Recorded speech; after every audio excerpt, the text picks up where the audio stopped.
ങ്ങളുണ്ട്. 1740 ഡച്ചുകാർ വേണാട് ആക്രമിച്ചപ്പോൾ കിളിമാനൂരിൽ നിന്നുള്ള ഒരു സൈന്യം അവരെ ചെറുത്തുതോൽപ്പിച്ചു.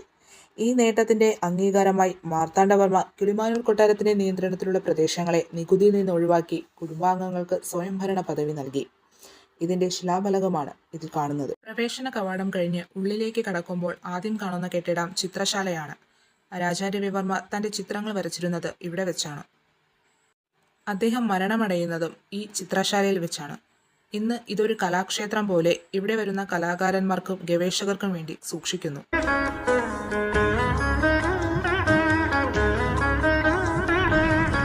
ഈ കെട്ടിടങ്ങളെല്ലാം അന്നത്തെ ഓഫീസുകളായിരുന്നു.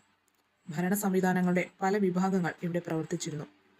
ഹജൂർ കച്ചേരി, മുതലുപിടുത്ത കാര്യാലയം, അഞ്ചൽ ഓഫീസ്, പഴയ പോലീസ് സ്റ്റേഷൻ ഇതെല്ലാം ഈ കെട്ടിടങ്ങളിലായിരുന്നു പ്രവർത്തിച്ചിരുന്നത്.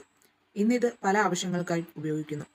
കൊട്ടാരത്തിലെ ഓരോ കെട്ടിടങ്ങളും പല കാലഘട്ടങ്ങളിലായി നിർമ്മിച്ചവയാണ്.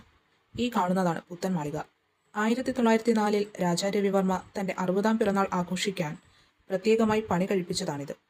ഈ കെട്ടിടത്തിന്റെ കളർ കോമ്പിനേഷനുകൾ, ഡിസൈനുകൾ എല്ലാം തന്നെയും അദ്ദേഹത്തിന്റെ ആശയമായിരുന്നു. കേരള ശൈലിയിൽ മാത്രം നിർമ്മിച്ച കെട്ടിടമല്ല ഇത്.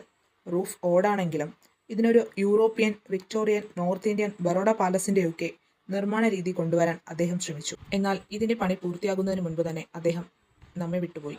ഇതാണ് കിളിമാനൂർ കൊട്ടാരത്തിന്റെ നാടകശാല.